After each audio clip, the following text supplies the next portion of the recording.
Alors Colomb va suivre la prise de parole en direct d'Emmanuel Macron. Bonsoir mesdames et messieurs, merci pour votre patience. Nous venons donc de conclure le conseil exceptionnel qui se tenait aujourd'hui et avec lui une discussion essentielle pour l'affirmation des intérêts propres de l'Union européenne.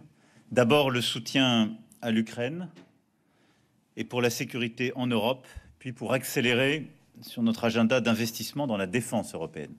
C'était les deux sujets de notre échange aujourd'hui. J'ai eu l'occasion de le redire hier aux Françaises et aux Français. Nous sommes entrés dans une nouvelle ère et face aux incertitudes qui croissent, il faut que les Européens créent leurs propres certitudes en quelque sorte. D'abord pour l'Ukraine, ce fut l'objet de notre discussion avec le président Zelensky, des conclusions adoptées puis de la discussion ce soir, et évidemment pour la sécurité des Européens à court terme et de manière plus structurelle à travers le plan que nous avons adopté. Je veux à cet égard remercier le président du Conseil européen, Antonio Costa, d'avoir permis cet échange et ces décisions du jour, et la présidente von der Leyen pour le plan qui nous a été soumis. En effet, le moment que nous vivons est grave pour l'Europe, tout le monde en a conscience, et nous avons fait dès le premier jour des choix forts, de soutenir l'Ukraine face à la guerre d'agression de la Russie, et ce faisant de soutenir son indépendance et sa liberté.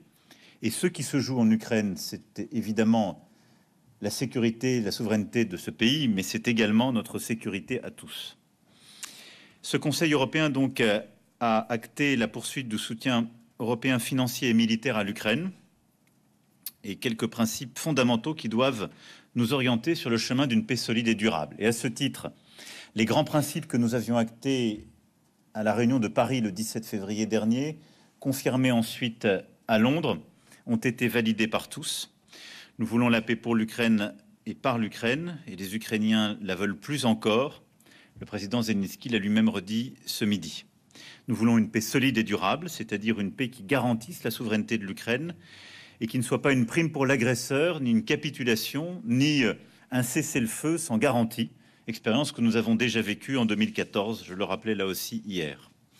C'est la raison pour laquelle l'idée d'une séquence que nous avons soutenue en lien direct avec le président Zelensky, avec le Premier ministre Starmer et le chancelier Scholz, a été aussi longuement discutée aujourd'hui et approuvée par tous.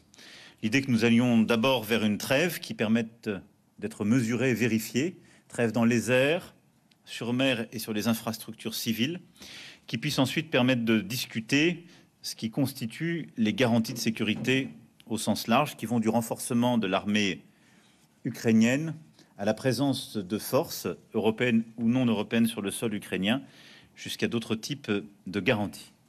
À ce titre, j'ai invité l'ensemble des collègues qui souhaitaient y participer à la réunion qui se tiendra à Paris le 11 mars prochain avec nos chefs d'état-major. À ce titre et au-delà, la priorité évidemment est de soutenir l'Ukraine et son armée à très court terme. C'est les choix que nous avons faits tous de manière coordonnée ces derniers jours, en renforçant ou en accélérant les paquets d'aide déjà décidés ou en mobilisant nos principaux opérateurs pour faire face aux besoins les plus brûlants de l'armée ukrainienne. En 2025, l'Union européenne fournira à l'Ukraine 30,6 milliards d'euros au titre de la facilité pour l'Ukraine et de l'initiative ERA du G7, financée par, vous le savez, les intérêts des actifs russes immobilisés. Et nous avons confirmé la disponibilité des Européens à accroître en urgence notre soutien militaire à l'Ukraine et à répondre à ses besoins les plus pressants en matériel, en examinant aussi toutes les initiatives pour y parvenir. Au-delà de ces éléments de court terme, ce Conseil européen a décidé d'accélérer sur l'investissement en soutien à la défense européenne. Et cela en lien direct avec le contexte que je viens de rappeler, et parce que l'analyse partagée par tous les États membres est en effet que la Russie, comme là aussi je le rappelais hier aux Françaises et aux Français, constitue dans la durée une menace existentielle pour l'ensemble des Européens et donc aussi pour la France. Nous sommes aussi convaincus, et nous respectons, que beaucoup de nos alliés historiques ont aujourd'hui d'autres priorités que l'Europe et qu'en effet nous ne pourrons plus toucher les dividendes de la paix. C'est ce constat qui nous a conduit dès 2017 à lancer un exercice stratégique inédit, puis à faire voter 2 lois de programmation militaire qui auront conduit à doubler le budget des armées françaises. Mais après le réveil de l'agenda de Versailles, décidant de l'autonomie stratégique pour les Européens, ce sont maintenant des décisions qui marquent sur le plan de la défense un passage à l'action. Avec l'emprunt de 150 milliards d'euros de la Commission garanti sur le budget de l'Union, les États membres pourront se voir prêter aux meilleures conditions du marché des financements qui permettront des équipements de court terme et donc de manière plus immédiate.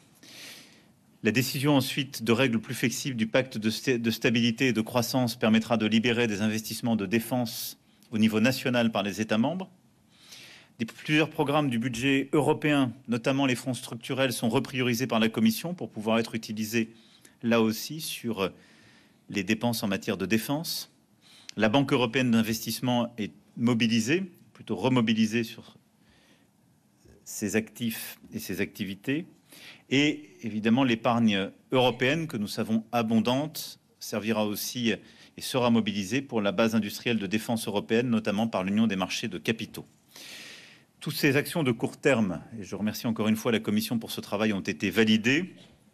Nous avons aussi donné des orientations supplémentaires pour le livre blanc qui sera finalisé pour la mi-mars et qui permettra ensuite de préparer des décisions supplémentaires, en particulier de financement.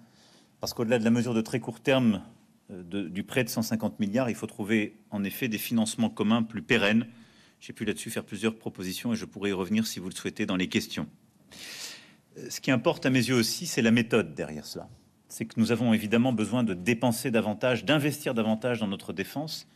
Mais ce que nous soutenons, c'est que ces dépenses ne soient pas de l'achat de matériel sur étagère qui, à nouveau, serait du matériel non européen. Et comme vous le savez, c'est ce que la France soutient depuis plusieurs années, ce qui a été là aussi acté.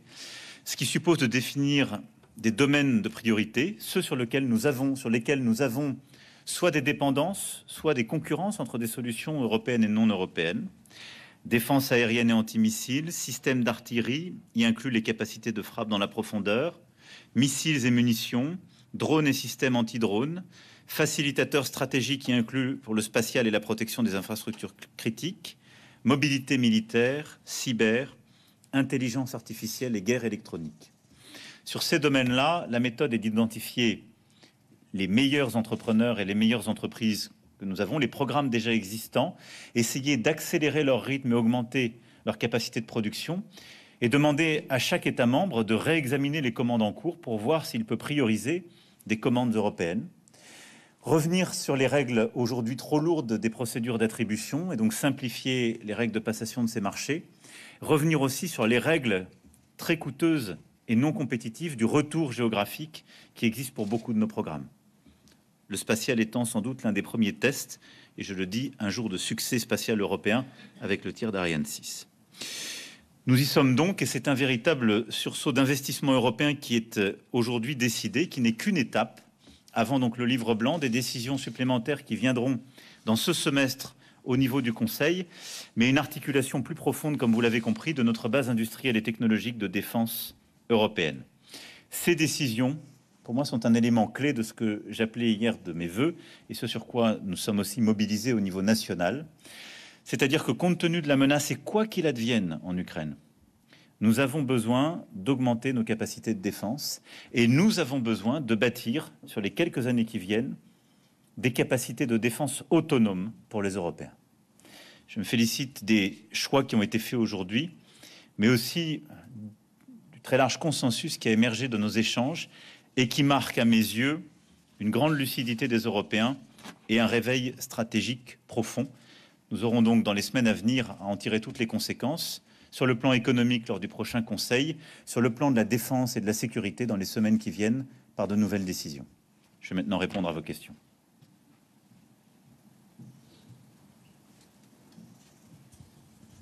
Merci, Monsieur le Président. Francesco Fontemaggi pour l'agence France Presse. Vous avez évoqué cette réunion des chefs d'état-major des pays qui sont prêts à apporter des garanties dans le cadre d'un accord de paix en Ukraine, s'il advient, qui aura lieu mardi. Vous avez invité, si j'ai bien compris, aussi des chefs d'État et de gouvernement à y participer.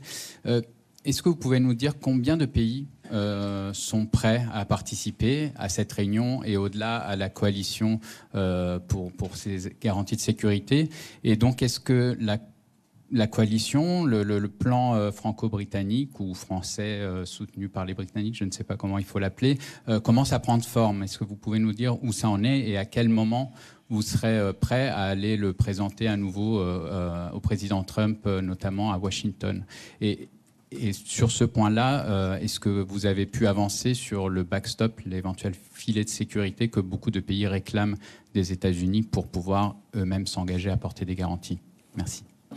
Merci beaucoup. Sur l'initiative que nous avons prise en lien avec le président Zelensky, avec le Premier ministre Starmer, avec aussi le chancelier Scholz et plusieurs collègues qui sont en soutien, et je veux ici remercier aussi la Norvège, les Pays-Bas et plusieurs autres. Nous avons, au fond, essayé, par une série de séquences qui ont été construites, d'éviter un cessez-le-feu qui serait négocié à la va-vite sans aucune garantie. Et donc, cette proposition de séquence, elle a été discutée en permanence durant les derniers jours, par des échanges avec nos amis ukrainiens, avec le président Trump et ses équipes. Vous l'avez vu, donc, dès la semaine prochaine, et c'est une très bonne chose, il y aura une reprise des discussions qui se fera. Et donc, l'idée est que ceci puisse avancer lors des pourparlers qui vont reprendre au niveau négociateur en Arabie Saoudite dès le début de semaine prochaine. Et donc, pour la première fois depuis le début de ce processus, qui était aussi un de nos objectifs, il y a bien un processus qui existe entre les États-Unis et l'Ukraine au niveau de ces négociateurs pour pouvoir avancer sur ce schéma. Et donc, nous avançons de manière concrète pour voir ce qui est accepté par les uns et les autres, et pour que, en effet, cette séquence qui permette de construire d'abord une trêve mesurable, puis les conditions de garantie de sécurité, les mesures de confiance, et à la fin, une paix durable, puisse être suivie. Et donc, c'est en temps réel, en quelque sorte, maintenant, mais il n'y aurait pas de plan caché ou de plan qui serait préparé. L'action se fait chaque jour, et donc les contacts sont permanents. J'ai eu tout à l'heure un entretien bilatéral avec le président Zelensky sur ce sujet. Juste avant de vous retrouver après le Conseil, j'ai eu un échange avec le Premier ministre Starmer, et nous aurons les Américains dans les prochaines heures. Donc nous avançons, et nous verrons ce qui arrive à cheminer dans les prochains jours au niveau des négociateurs à Riyad. Sur ensuite ce qu'on appelle garantie de sécurité. Il faut voir d'où on part. Les Russes ont très clairement dit quelle était leur volonté. Ils l'ont dit lors des négociations qui s'étaient tenues à Istanbul au printemps 2022, et ça a été rappelé par plusieurs officiels. Pas d'OTAN, aucune armée étrangère, et une démilitarisation de l'Ukraine que les Russes veulent voir comme une armée, un pays neutre, ce qui veut dire un format d'armée très réduit. Ces conditions sont évidemment inacceptables pour les Ukrainiens, mais pour nous tous. Parce que c'est recréer en quelque sorte, et je dirais empire, les conditions de 2014, et à coup sûr, c'est permettre à la Russie de prendre quelques années pour se réorganiser et lancer à nouveau une opération qui menacerait la sécurité et la souveraineté de l'Ukraine, et ce faisant la nôtre. Et donc, quand on dit garantie de sécurité, il y a, si je puis dire, plusieurs options qui existent. Il y a d'abord de dire, nous soutenons tous l'idée d'une armée ukrainienne de taille et de nature à pouvoir résister à une agression russe. C'est-à-dire un format d'armée de plusieurs centaines de milliers d'hommes, avec des équipements de meilleure qualité, et en particulier une défense solaire et toute une catégorie de capacités qui permettent de résister. Sur ce volet-là, je crois pouvoir dire qu'il y a unanimité des alliés. Je n'ai entendu aucun des alliés, c'est-à-dire européens et non européens, dire on ne veut pas participer à ces garanties de sécurité. Il y a vraiment un consensus très fort, tout le monde est d'accord. Il y a ensuite l'idée de dire, comme il y a un refus aujourd'hui américain de rentrer dans l'OTAN. La meilleure garantie de sécurité, c'est l'adhésion à l'OTAN. Nous la soutenons. C'est des mécanismes de type adhésion dans l'OTAN. Plusieurs pays ou commentateurs ont proposé des mécanismes article 5 ou des solidarités. Jusqu'à présent, les États-Unis d'Amérique ont refusé tous ces mécanismes de type otanien. Et donc, il y a une autre catégorie qui consiste à déployer sur une base et sur des décisions totalement nationales, une série d'armées, pas sur la ligne de front, pas en zone occupée, mais le jour d'après la paix dans des zones justement calmes, leurs armées pour sécuriser pleinement celles-ci, marquer une signature stratégique et créer une solidarité de fait de nations membres de l'OTAN. Et donc ça, c'est un des schémas qui a été travaillé en franco-britannique, élargi à d'autres. Et il y a plusieurs pays. Et vous avez raison que pour tous, la condition, c'est la nature du soutien américain. Et donc, il y aura des premières discussions exploratoires sur toute cette gamme d'options qui se tiendront avec les chefs d'état-major de toutes les armées alliées. Ils seront tous sollicités. Et donc, il appartiendra à chacun ensuite de se mobiliser au niveau souhaité, en étroite coordination avec l'OTAN et le commandement militaire de l'OTAN, qui sera aussi associé à cette démarche. Et donc là, l'idée, c'est de donner de la visibilité au maximum aux Ukrainiens et de marquer aussi un signal sur la nature de notre soutien. Tous les pays seront invités mardi, puisque la première étage, c'est vraiment l'unanimité, comme je l'ai dit. Et donc, ce qui est important pour nous dans les travaux aussi, ce sont des travaux techniques qui seront menés. C'est pas au niveau des chefs d'État et de gouvernement. Je pense que je dirais sans doute quelques mots, puisque nous sommes à l'initiative. Mais c'est aussi techniquement de voir quel type d'organisation et quel coût pour un soutien durable d'une armée ukrainienne à un format crédible. Et ça, sont des travaux qui n'ont pas commencé. Donc, il faut qu'ils soient menés. Non, l'objectif est que le travail continue et donc nous continuerons ensuite en lien étroit avec l'OTAN et les uns et les autres. Mais tout ça se fera en transparence complète. Et d'ailleurs, il y aura sans doute des représentants du commandement américain, en tout cas de l'OTAN, qui permettront de partager ces informations. Bonsoir, Monsieur le Président. Philippe Ricard pour Le Monde. À propos des débats de ce soir, est-ce que vous pouvez nous préciser vos idées concernant justement les financements innovants supplémentaires que vous appelez de vos voeux dans le cadre du livret blanc sur la défense au niveau communautaire? Est-ce que c'est par exemple un grand emprunt européen nouveau, un véhicule spécial, intergouvernemental? Est-ce que ce sont des idées que vous avez déjà discutées, notamment avec Friedrich Merz, futur chancelier allemand, et savez-vous ce qu'il en pense déjà? Voilà. Et puis, relativement à ce que vous avez dit hier sur la dissuasion nucléaire française, que vous proposez d'élargir, disons, à disposition d'autres États européens, en avez-vous parlé ce soir avec vos homologues du Conseil européen? Quelles ont été leurs questions sur le sujet? Comment vous voyez les choses, en fait, ce débat évoluer? Merci. Merci beaucoup. En effet, je pense qu'aujourd'hui, on utilise, vous le voyez bien, ce qui n'a pas été pris à la fois du plan précédent et d'autres fonds existants non utilisés. Et donc, la Commission a fait ce qu'il fallait faire. Elle a réagi très vite sur une base légale qui lui permettait de faire ça et de mobiliser ses financements. Et donc, c'est très utile parce que ça permet des décisions rapides, des commandes rapides, et donc d'accélérer les programmes qui sont aujourd'hui dans la main de nos grands industriels en Europe. Mais ça n'est pas suffisant. Nous, ce que nous allons soutenir, c'est en effet l'idée que ensuite on puisse avoir un financement commun, parce que je pense que la liberté, l'espace budgétaire qui est laissé au niveau national n'est pas une solution satisfaisante, parce qu'il y a beaucoup de différences entre les États membres, et si on veut vraiment avoir des grands programmes européens et avoir une base industrielle européenne, il faut un financement européen. Et donc ce que nous allons soutenir, c'est en effet qu'on puisse aller vers des financements innovants. Alors les uns proposent d'avoir comme sous-jacent l'ESM, mais je suis pour ma part favorable à regarder cette solution, mais à regarder aussi celle d'un emprunt européen pour la défense, qui permettrait d'ailleurs plus largement de regarder pour le financement des grands efforts de défense comme d'intelligence artificielle, les deux étant liés et les deux étant clés pour notre souveraineté stratégique et notre autonomie. Et je pense qu'un tel financement est d'autant plus pertinent qu'il permettrait d'enjamber ce qui va sinon arriver très vite sur nos économies, qui est le début du remboursement de l'emprunt fait pendant la période Covid, qui va arriver à partir de 2028. Et donc vous voyez bien que le défi pour nos pays, c'est aujourd'hui d'accroître leur financement national sur des sujets de priorité, leurs grands investissements, dont la défense. Mais ça n'est pas de, en quelque sorte, répondre au remboursement d'emprunts qui datent d'hier. On a besoin de se donner de la profondeur de champ.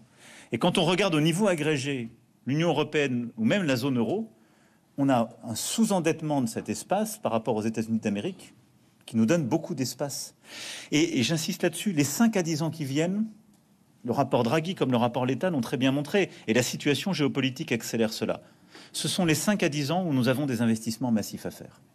Si nous, Européens, nous voulons nous élever à la hauteur de la menace, si nous voulons répondre aux besoins d'investissement en matière d'intelligence artificielle, parce que la course est maintenant, et si nous voulons répondre aux défis de la décarbonation de nos économies, sur justement tout ce qu'on appelle les technologies vertes.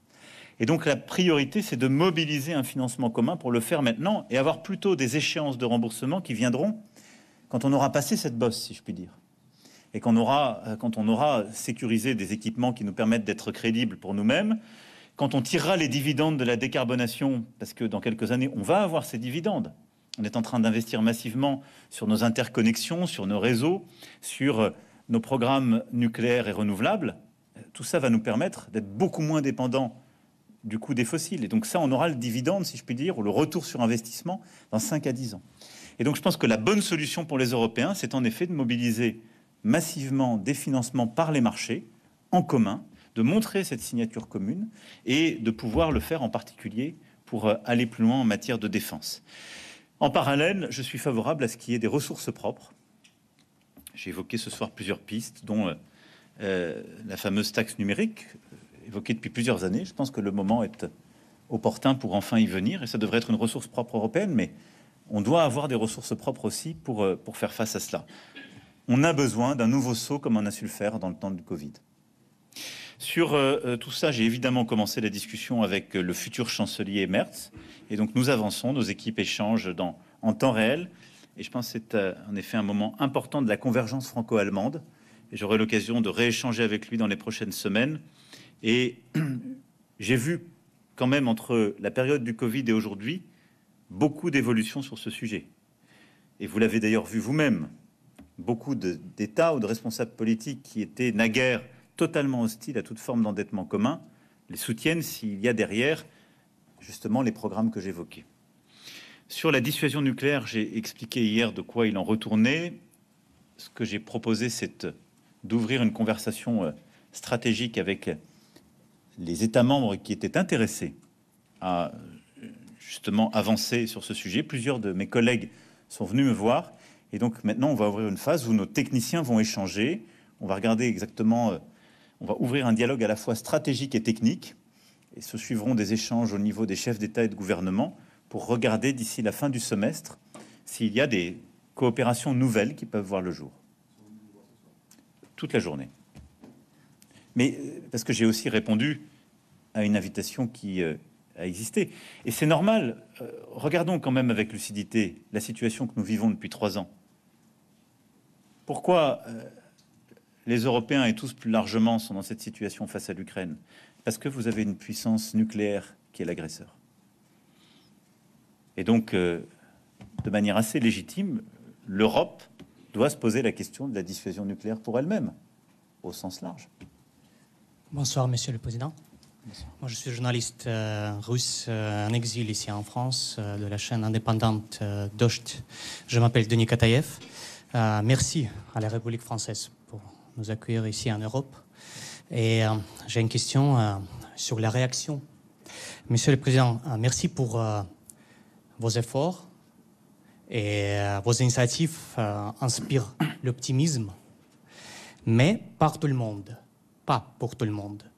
Avez-vous entendu la réaction de Moscou, par exemple? Monsieur Poutine s'est vexé après votre discours d'hier et a déclaré, je le cite, « Il y a encore des gens qui veulent revenir à l'époque de Napoléon en oubliant comment cela s'est terminé. » Qu'est-ce que vous pensez sur ce sujet? Et monsieur Trump aussi, il a aussi réagi sur le sujet de l'OTAN. Je le cite. Mon plus grand problème avec l'OTAN, c'est que si les États-Unis avaient un problème et qu'on appelait la France, vous pensez qu'ils viendraient nous aider? C'est la question de monsieur Trump. Qu'est-ce que vous pensez de cette réaction? Et j'ai une question plus sérieusement, Monsieur le Président. Donald Trump légitime aujourd'hui, Donald Trump légitime Monsieur Poutine. Il a rétabli des relations avec Monsieur Poutine, avec la Russie. Mais vous, en tant que leader de l'Europe aujourd'hui, êtes-vous personnellement prêt à parler à nouveau avec Monsieur Poutine? Et quand?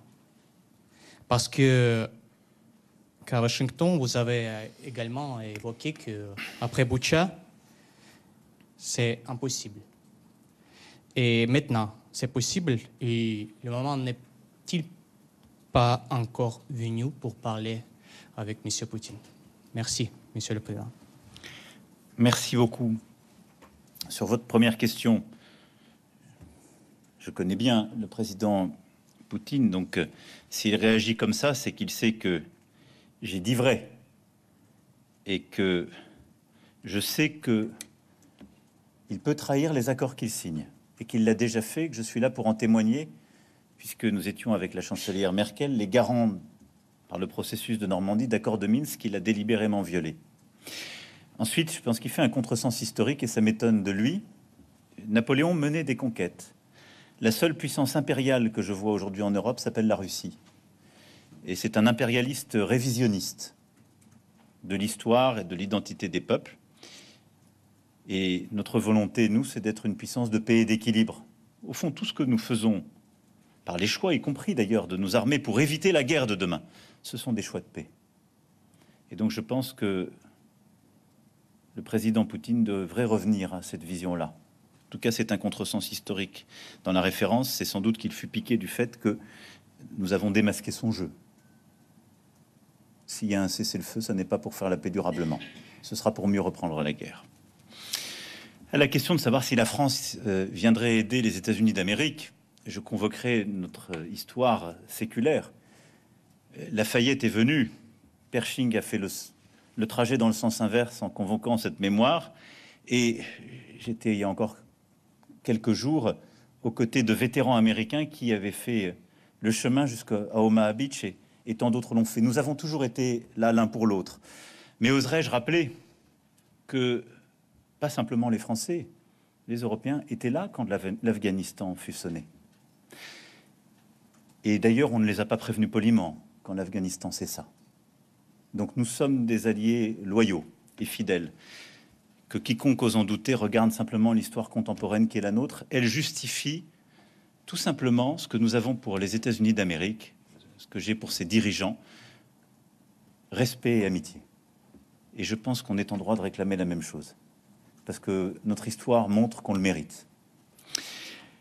Et je suis prêt à parler au président Poutine quand nous aurons considéré, avec à la fois le président Zelensky et nos partenaires européens, que c'est le bon moment. Mais là, on rentre dans une phase de discussion, de pourparlers, qui à un moment justifiera pleinement qu'il y ait des discussions avec les négociateurs et les dirigeants. Donc la réponse est oui. Je vais prendre une dernière question avant de filer. Allez-y.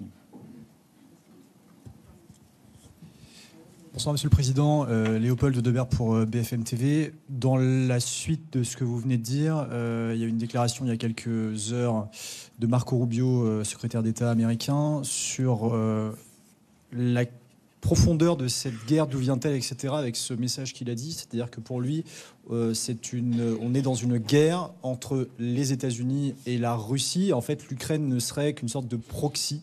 C'est le terme qu'il a employé à la télévision. C'est une rhétorique qui est également employée par Moscou. Quelle est votre réaction à cette façon de parler de ceux que vous qualifiez encore aujourd'hui évidemment comme nos alliés, mais donc cette espèce de rhétorique qui est en train de changer? Je vous remercie. Je crois que c'est impropre. Je crois d'abord que cette guerre a été déclenchée de manière unilatérale par la Russie. Il n'y avait aucune volonté ni de l'OTAN, ni de quelque allié, ni des Européens, de menacer la sécurité de la Russie à travers l'Ukraine. Et je peux vous le dire, et aucun de mes prédécesseurs, d'ailleurs, ne dirait le contraire. Nous avons toujours veillé à cela. Et lorsque des propositions sont venues, par exemple pour étendre l'OTAN, c'est la France et l'Allemagne qui l'ont rejeté en 2008 à Bucarest. Bon. Et ça n'a pu être ensuite réenvisagé. Et donc, est-ce que ces dernières années, il y avait une forme de pression, de tension ou de projet, comme j'entends parfois, d'extension qui aurait justifié une réaction russe? C'est faux. Ceci est un conte, un mauvais conte. Il n'y a qu'un agresseur, il est russe, et il a décidé de le faire par impérialisme, par volonté d'extension, et une volonté de conquérir l'Ukraine. Rappelez-vous d'ailleurs, il y a 3 ans, on nous expliquait que ce serait une opération spéciale qui prendrait 3 semaines. Et cette opération, d'ailleurs, était menée à l'Est et par le Nord, avec plusieurs centaines de milliers de soldats qui venaient sur Kiev, laquelle fut libérée, ainsi que le nord du pays, par les Ukrainiens. Ensuite, je crois que c'est impropre de qualifier cela parce que ça, en quelque sorte, déresponsabilise les responsables ukrainiens. Depuis 3 ans, que je ne sache, il n'y a eu aucun combattant, ni européen, ni américain, sur le sol ukrainien. Nous avons aidé, nous avons financé, nous avons donné des capacités. Mais les braves qui se sont battus pour leur territoire et pour leur souveraineté sont les Ukrainiens. Pas nous, ni Américains, ni Européens. Et donc vouloir dire en quelque sorte aujourd'hui que ce serait simplement une discussion entre Américains et Russes, c'est déposséder un peuple qui a résisté pour sa survie de sa dignité et de son combat. Je crois que ça n'est pas ce que nous devons faire. Donc non, c'est une guerre de résistance de l'Ukraine face à l'agression russe. Ça n'est que cela. Et je crois qu'il faut continuer de bien la nommer. Ensuite, la paix impliquera d'abord les Ukrainiens avec les Russes autour de la table, mais également les Européens en tant qu'ils sont des soutiens, et qu'il s'agit aussi de la sécurité européenne, et évidemment les Américains et les autres alliés qui sont venus à leur côté et qui sont des contributeurs importants sur le plan financier et militaire. Voilà, je pense qu'en nommant bien les choses, on peut trouver une solution utile. Mais non, sinon on avance de travers. Je voulais rétablir. Je vais devoir partir. Je vous remercie beaucoup. Merci beaucoup.